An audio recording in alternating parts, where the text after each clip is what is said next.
Chapter 13, Secrets of the Ancestors.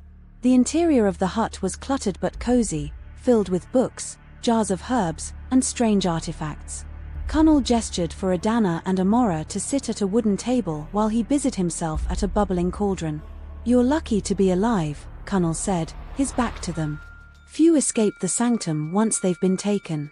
"It wasn't luck," Amora said firmly. "Adanna is stronger than she knows." Cunnel turned, carrying a steaming bowl of liquid that glowed faintly. He placed it in front of Adanna. "Drink this. It will help you see." "See what?" Adanna asked, eyeing the bowl suspiciously. "Your bloodline," Cunnel replied. "And the power that lies within you." Adanna hesitated, then took a deep breath and lifted the bowl to her lips. The liquid was warm and bitter, but as she swallowed, a strange sensation coursed through her. Her vision blurred, and the room faded away. She was no longer in Cunnel's hut. Instead, she stood in a vast, starry void. Figures began to materialize around her, men and women dressed in ancient robes, their faces glowing with ethereal light. "Adanna," one of them said, stepping forward. She looked strikingly similar to Amora but older, with a regal bearing. "You are the last of our line." "Who are you?" Adanna asked, her voice trembling. "We are your ancestors," the woman said. "The guardians of the veil. Our blood carries the power to maintain balance between the living and the dead. But that power has been fractured." "Fractured how?" "Centuries ago, one of our own betrayed us," another figure said, his voice heavy with sorrow. "She sought to break the veil and unleash chaos. Though we stopped her, the damage was done. The keepers rose to ensure no one could wield our power again." Adanna's mind raced. "So that's why they're after me? Because I could repair the veil? Or destroy it," the first woman said gravely. "Your choices will determine the fate of both realms." The void began to dissolve, the ancestors' voices fading into whispers. Adanna gasped as she returned to the present, her heart racing. Cunnel watched her carefully, his expression unreadable. "You saw them, didn't you?" he asked. Adanna nodded, her hands trembling. "They said I could fix the veil, or destroy it." Cunnel leaned back, stroking his beard thoughtfully. "Then the stakes are even higher than I feared. What do we do now?" Adanna asked, her voice steady despite the storm of emotions within her. Cunnel exchanged a glance with Amora. "First, we prepare. The keepers won't stop hunting you, and Cain won't rest until he has your power. If you're to survive and win, you'll need allies, strength, and knowledge." "Where do we find allies?" Adanna asked. "Not all who oppose the keepers are dead," Amora said.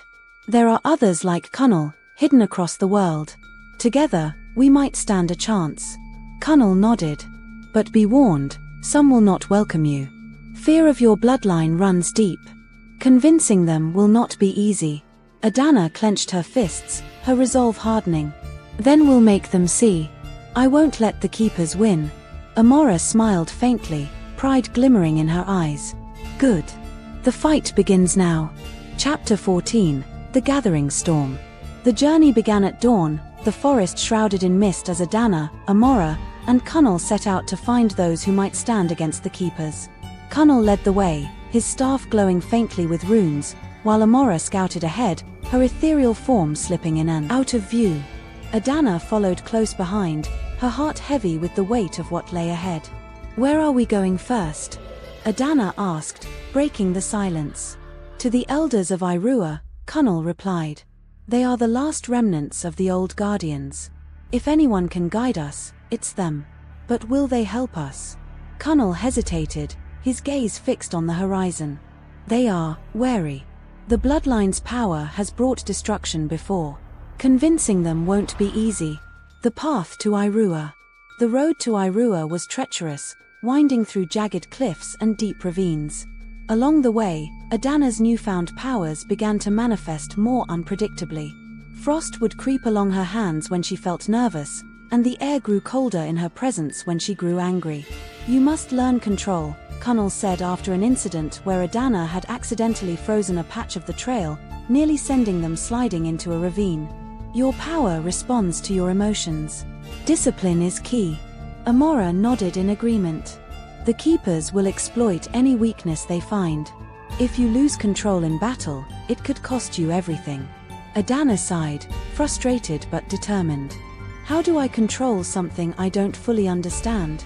Kunnal smiled faintly. Patience, child. Power is like fire. It can warm or consume, depending on how you wield it. The elders of Irua. When they finally reached Irua, the village was hidden within a canyon, its wooden structures blending seamlessly with the rocky cliffs. The air buzzed with an ancient energy, and Adanna could feel the weight of centuries pressing down on her. They were met by a group of warriors armed with spears and shields adorned with intricate carvings. Their leader, a stern woman with sharp eyes and grey-streaked hair, stepped forward.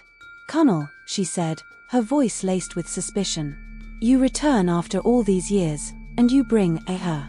Her gaze landed on Adanna, and the air seemed to grow heavier. "She is the last of the bloodline," Kunnal said firmly.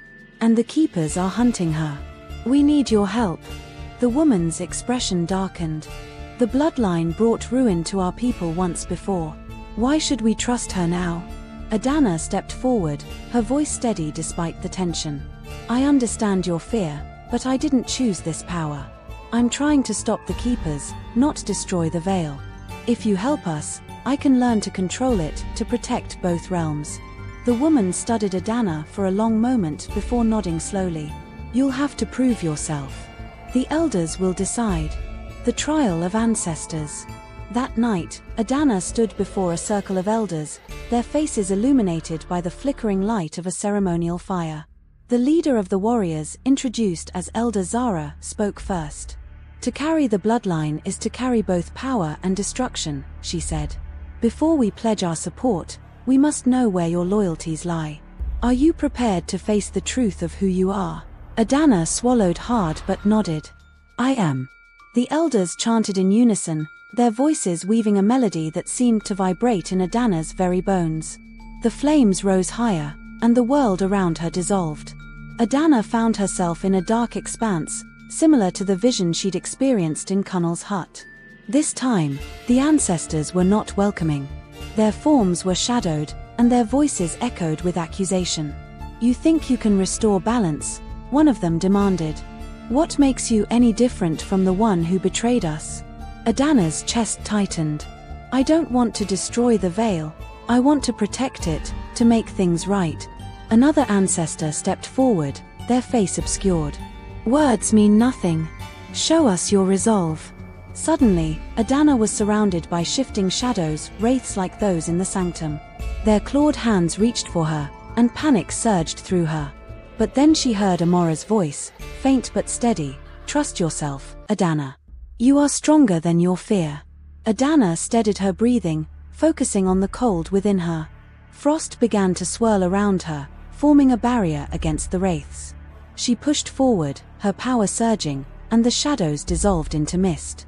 When Adanna opened her eyes, she was back in the circle. The fire had returned to its normal height, and the elders watched her with unreadable expressions.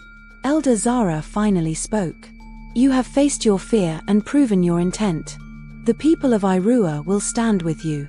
Relief flooded Adanna, but she knew this was only the beginning. Chapter 15: The Gathering. With Irua's support secured, the journey to gather allies continued. The elders provided warriors and guidance, but Kunnal warned that not all would be as willing to join. "We must tread carefully," he said. "Every ally we gain strengthens our cause, but every refusal weakens our resolve." Adanna nodded, determination burning brighter than ever. "We'll make them see. Together, we can fight the keepers and win." Amora placed a hand on her shoulder, her ethereal presence comforting. "The path will not be easy, Adanna. But you're not alone anymore. Remember that." As they set out once more, the winds carried the whispers of war. The keepers would come, and Adanna knew the fate of both realms rested in her hands.